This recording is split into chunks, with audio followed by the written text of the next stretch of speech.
और इसके पास जो पैसे हैं, कॉस्टली नशा है, वो कहाँ से आता है। तो मेरा कहना है नौजवान जो हमारे सांबा के यंग बच्चे हैं उनका एक मीटिंग किया जाए, या मंडी वाइज 22 मंडी है सांबा में, कोई ऐसा कैंप लगाया जाए कि जिसमें उनको अवेयर किया जाए कि स्पोर्ट्स में ध्यान दो, इसमें कितना नुकसान है। तो इसको तो लगता है कि वो छोड़ेंगे नहीं क्योंकि एक्ट ऐसे लगे हैं, लेकिन मैं ये चाहता हूँ कि जो लोकल लोग भी इसमें इन्वॉल्व में हमारी मार्केट के हो। आपके पास आया कैसे बच्चों को करते हैं, छोटे छोटे बच्चों को स्कूटी मोटरसाइकिल, तो हमारी कौम का बहुत ज़्यादा नुकसान होगा इसमें। हम जिस स्कूल में जाते हैं कितने टाइम से स्कूल का टाइम होता है, उसके बाद कहाँ रहते हैं घर, उसके बाद पूरा पता होना चाहिए, माँ बाप को पता होना चाहिए, फिर स्कूल के बाद स्कूल से जब भी आ जाते हैं माँ बाप को पता होना चाहिए कितने बजे घर में पहुँच रहे हैं, उसका अवेयरनेस जरूर होना चाहिए।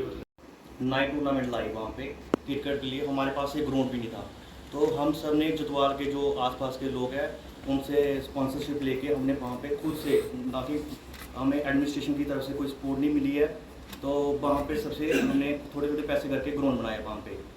और हमारा नशे को दूर करने के लिए सबसे मेन पॉइंट ये था कि हमने वहाँ पे महिला को लाया ताकि कोई भी नशा करके ना आए अंदर। तो इससे हमारे जो ट्रैक भी हमने अपने पैसों से लाया। तो सबसे पहले हमारा मेन पॉइंट है कि हमारे 45 से 50 जो गांव के बच्चे थे वो आर्मी और पैरामिलिट्री में गए उससे, और जुतवाल में बिल्कुल नशा नहीं है अभी, और अभी थोड़ा आने के कारण वो मेन पॉइंट ये है कि युवा जो है कि वो पुलिस से सोचते हैं कि पुलिस के कुछ लोग भी वहाँ पे इन्वॉल्व हैं, वो डरते हैं कि बताने के लिए डरते हैं वहाँ पे कि हम कुछ एक्टिव यूथ को सिलेक्ट करके उनसे इंटेल लेनी चाहिए कि कहाँ पे ऐसा काम हो रहा है, कोई ऐसा नशा हो रहा है, तो एक तो इंटेल ली जाए, दूसरा उनकी सिक्योरिटी का पूरा ध्यान रखा जाए कि उनकी आइडेंटिटी जो है वो हिडन रखी जाए कि कौन जो है वो इन्फॉर्मेशन दे रहा है, और इस काम में हमें पुलिस का भरपूर साथ मिले, तो यही मेरा सजेशन। ड्रग को खुद पर उसकी पेडलिंग भी गलत है, उसको बेचना, उसको खरीदना वो भी गलत है, और खुद लेना भी गलत है। तो जब हमारे रिलीजियस लीडर्स ऐसा बोलते हैं कभी भी मस्जिद में या गुरुद्वारे में या मंदिर में, तो क्या होता है कि उसकी एक्सेप्टेंस बढ़ जाती है सोसाइटी में। तो ये मेरी आप लोगों से रिक्वेस्ट रहेगी कि इसको अपनी जो जब भी आप कभी कोई स्पीच दें या कहीं पर भी, तो उसको ज़रूर उसमें शामिल करें। एक एनजीओ से बिलोंग करती हूँ, सारांश हेल्पिंग हैंड ट्रस्ट फाउंडेशन बड़ी ब्राह्मणा से। मेरा भी यही सजेशन होगा कि जैसे हमारी डीसी मैम ने कहा कि ये शुरुआत हमें अपने घर से करनी पड़ेगी।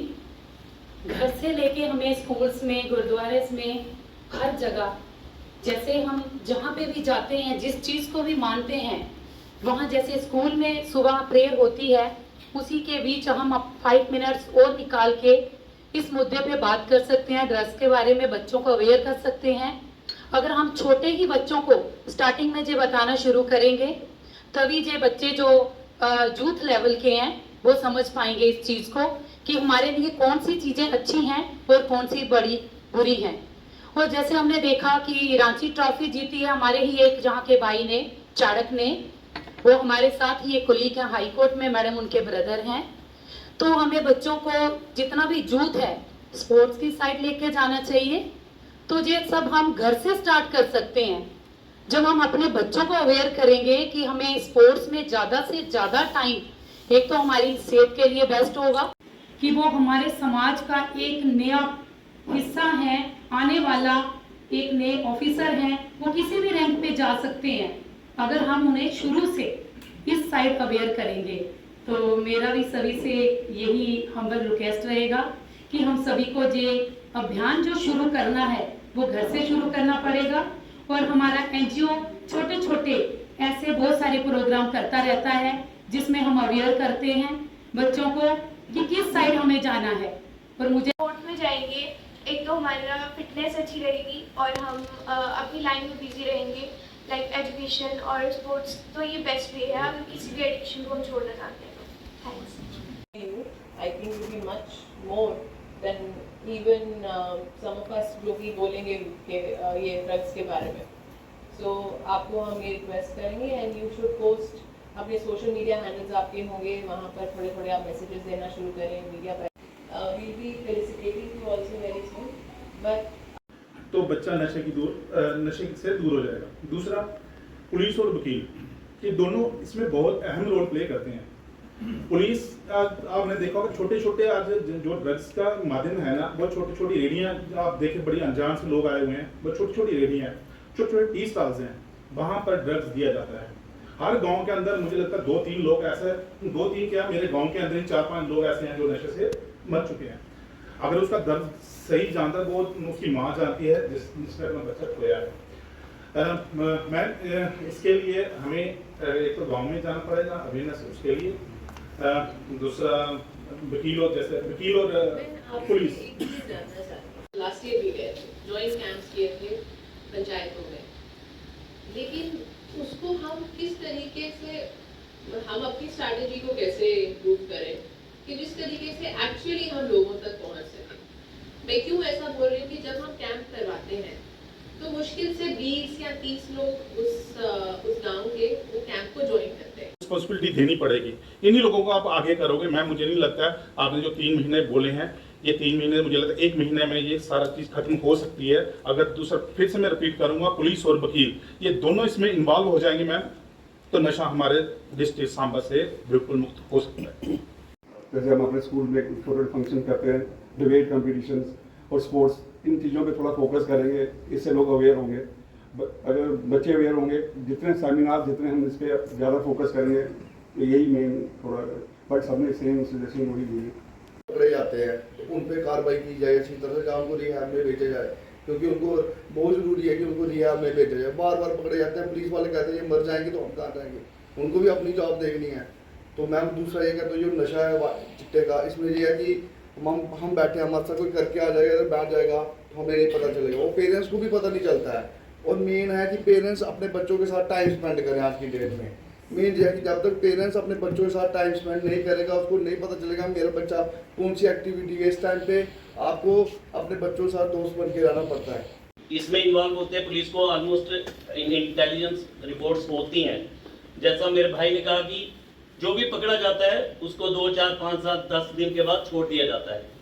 कुछ ऐसा किया जाए कि उनको रिहैब करके उनको, जैसा मैं बताना चाहूँगा, मैंने 3 बच्चों को अपने बिहाफ पे रिहैब सेंटर पुरखू भेजा था, लेकिन पुरखू तो इनको बच्चों को पता नहीं क्या इनको प्यार है इस चीज़ से, नशे से, कि ये रिहैब सेंटर्स आने के बाद भी इस चीज़ को नहीं छोड़ पाते और मौत को अपने गले लगा लेते हैं. और मैडम आपको कहना चाहता हूँ, मैं वीरपुर गांव से बिलोंग करता हूँ. वहाँ पर बरोल खड्ड आपने सुनी है, सुर्खियों में रहता है.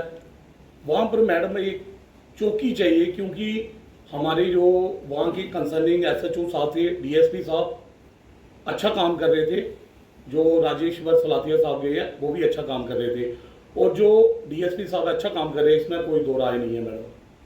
हम भी इस चीज़ के लिए नशे के खिलाफ मैडम रैलियाँ भी निकाली हमने, जितना हो सकता है. अपनी सभा में भी हम युवा राजपूत सभा ने, वहाँ एक बरोल खड्ड है, वहाँ पर मैडम बिल्कुल सुनसान एरिया है. जब हमारे वहाँ से बच्चे जाते हैं जो बेचारे फैक्ट्रियों में लगे हुए हैं, रात को मैडम वहाँ से सेफ नहीं है बच्चा जाना, क्योंकि हमारे वहाँ के कंसर्निंग जो थानेदार हैं, SHO साहब या DSP साहब 24 घंटे तो वहाँ नहीं बैठ सकते मैडम.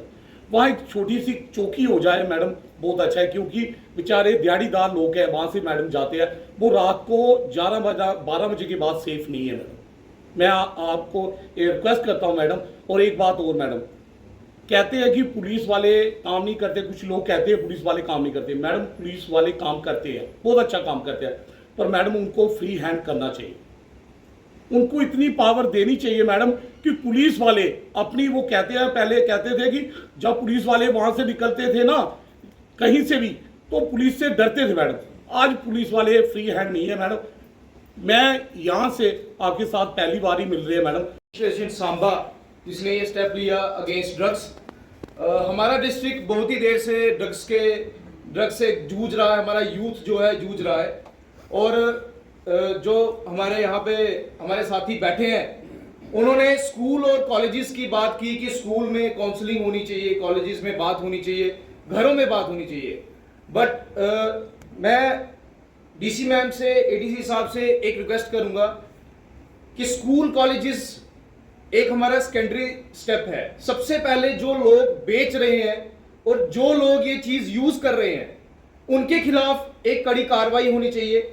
और डिस्ट्रिक्ट सांबा, जैसे हमारा जो सांबा मेन सिटी है, टाउन है, आपसे मेरी ये एक पर्सनल रिक्वेस्ट है, यहां पे एक rehabilitation centre, de addiction centre जरूर होना चाहिए, क्योंकि यहां से काफी दूर जो है ये सेंटर्स हैं। और जो मैं जो ड्रग एडिक्ट है उसको एक पेशेंट की तरह देखूंगा, क्योंकि ये एक बीमारी की तरह है जो हमारे यूथ को खराब कर रहा है। एक पेशेंट को हमें दूर पहुंचाना पड़ता है, कई पेशेंट रह जाते हैं। कुछ प्राइवेट डी एडिक्शन सेंटर्स है जिनकी फीस बहुत ज्यादा है, तो जो ये एडिक्ट होते हैं ये उस फीस को अफोर्ड नहीं कर पाते हैं। तो एक ये सबसे पहले स्टेप ये होना चाहिए कि सांबा में मेन सिटी में एक डी एडिक्शन सेंटर जो है वो एडमिनिस्ट्रेशन की तरफ से जरूर होना चाहिए, जिस सांबा सिटी में हम ना घुसें। जो बोवाइन स्मगलर्स हैं वो भी डरते थे कि हम सांबा सिटी में ना घुसें। आज जो पुलिस स्टेशन सांबा से बाहर जाके जो चिची माता में मंदिर के पास बनाया गया है, उससे भी एक बहुत सांबा सिटी में क्राइम बढ़ा है। एक छोटी सी पुलिस पोस्ट अगर वहां पे हो जाए तो बहुत ही, मैं कहूंगा, बहुत अच्छा स्टेप रहेगा। शायद कोई नहीं होगा। हमारे एरिया में कोई 35 बच्चे जो है 16 से 25 साल की जिनकी डेथ हो चुकी है, पर पेरेंट्स बताते नहीं शर्म के मारे कि मेरा बच्चे को हार्ट अटैक हो गया जी, मेरे बच्चे को दूसरी बीमारी हो गई। और तीसरे चौथे दिन जब उनकी डेथ होने बाद 4 दिन बाद चलता नहीं, ये चिट्टे में ओवरडोज ले गया था इसलिए बच्चा डेथ हो गई है। इतनी परेशानी है, हॉट स्पॉट है। आपने कहा कि लोकल की सपोर्ट नहीं आती, अवेयरनेस कैंप लगाते हैं तो थोड़े से लोग आते हैं, हमारी एडमिनिस्ट्रेशन आते हैं। मजा आया कि आपकी जो एडमिनिस्ट्रेशन है वहाँ, चाहे एसडीएम है, तहसीलदार है, एसएचओ है, डीएसपी है, ये लोगों से हम तो कह कर थक चुके हैं, इतनी बार कह चुके हैं इनको। हम तो मैं डिप्कॉम साहब के पास भी गया था इस मसले में, आईजी साहब के पास गया, डीआईजी साहब के पास है, एसएसपी सांबा भी तो ट्रांसफर हो गए, पिछले बार भी आए थे। एक दिन मैं सर आपसे भी मिला था यहाँ ऑफिस में आकर। बहुत परेशानी है, हम इतने दुखी हैं कि हमारे सरोडा में हॉट स्पॉट है, वो स्टेट लैंड है, जेडीए की लैंड है। जेडीए वाले आप लोग भी मैडम, जहाँ कोई घर वाला एक बच्चा पैदा होता है माँ बाप का, तो मकान बनाता है 2 कमरे, तो वहाँ जेडीए वाला भी उठाता है, उसके ये इलीगल बना रहा है, अलग अपनी मार्की में बनाता है वो, तो नेचुरली वो बेटा पैदा होगा तो बाप उसको 2 कमरे बनाकर देगा। बस जहाँ जेडीए की लैंड है वहाँ वो चिट्टे वाले ने पूरा डबल स्टोरी 3 स्टोरी मकान बनाए हुए हैं, वहाँ कोई एक्शन नहीं होता आपकी तरफ से। अगर कोई पुलिस वालों की एक दिन मीटिंग की थी पिछले महीना एक पहले, पुलिस ने वहाँ सरोडा में चिट्टे के अगेंस्ट, पर चिट्टे वालों को साथ में बिठा ले। जैसे आज ये बैठे हुए हैं सिविल सोसाइटी, अगर इसमें आप 10 चिट्टा बेचने वाले भी बिठा लो तो कैसे काम चलेगा उससे मीटिंग का, उसका रिजल्ट तो नहीं आएगा। तो मेरा एसएसपी साहब को बोला 6 वो चिट्टे वाले बैठे हो साहब, उनको भी बुला लो। तो वो 6 लोग चिट्टे बेचने वाले बैठे थे वहाँ उस मीटिंग में। ये ऐसे नहीं होगा, इसमें आपको एक्शन उठेंगी, पर हम तो उंगली उठा के थक चुके हैं, हमारा कोई असर नहीं पड़ता। उल्टा के हमारे खिलाफ भी पुलिस की वहाँ टीम में जो एसएचओ डीएसपी होते हैं वो हमारे, हम फोन करते हैं किसी मसले पे, अच्छा कौन बोल रहा, सलीम बोल रहा, अच्छा छोटे फोन को हमारा फोन ही काट देते हैं, ये हमारे खिलाफ बोलते हैं, वो हमारा। उनकी भी और आप सब लोगों की भी हमें जरूरत नहीं। एक पॉइंट जो कि आपने बहुत बढ़िया कहा वो ये था कि जब हम पंचायत में जाते हैं, हमारी जो अवेयरनेस कैंपेन्स होते हैं या रैलीज होती हैं वो इफेक्टिव नहीं होती हैं, क्योंकि एक एडमिनिस्ट्रेटिव ड्रिवन प्रोसेस रहता है। हम चाहेंगे जो पंचायत में रैलीज या अवेयरनेस कैंप्स अब हम जो करेंगे उसमें आप लोगों की एक्टिव इन्वॉल्वमेंट रहे, ताकि आप लोग अपने लेवल पर लोगों को मोबिलाइज कर सकें। एक्चुअली जो यूथ है, चाहे वो इस तरफ अट्रैक्ट हो रहा है या अट्रैक्ट हो चुका है, उन सब लोगों को आप लोग मोबिलाइज करें। इस चीज में आप लोगों की हमें जरूरत है, हमारी बात लोगों तक पहुंचाने में हमें भारत अभियान के तहत एक प्रतिज्ञा लेते हैं कि न केवल हमारे समाज बनाएंगे, क्योंकि परिवर्तन भीतर से शुरू होता है, इसलिए आओ मिलकर अपने भारत को मैं प्रतिज्ञा करता हूँ कि मैं अपने देश को नशा मुक्त बनाने के लिए हर संभव प्रयास करूंगा। जैसे कि आप लोग जानते हैं कि आज एक 3 मंथ लॉन्ग नशा मुक्त अभियान ऑनरेबल एलजी जो है वो लॉन्च कर रहे हैं जम्मू से एक पद यात्रा में। उसके साथ साथ पूरे यूटी में भी ये जो कैंपेन है इसको लॉन्च किया जा रहा है और आज सांबा में भी जो एक्टिविटीज़ हैं नशा मुक्त अभियान को लेकर वो स्टार्ट हो रही हैं। आज हमने इसकी जो शुरुआत की है वो एक हमारे जो सिविल सोसाइटी के इम्पोर्टेंट मेंबर्स थे उनके साथ एक बैठक करके उसकी शुरुआत की है, साथ में कुछ प्लेज लेकर, और इसके बाद हर दिन की इस 3 महीने में कुछ एक्टिविटीज़ हैं जिसको लेकर हमने एक एक्शन प्लान तैयार किया है।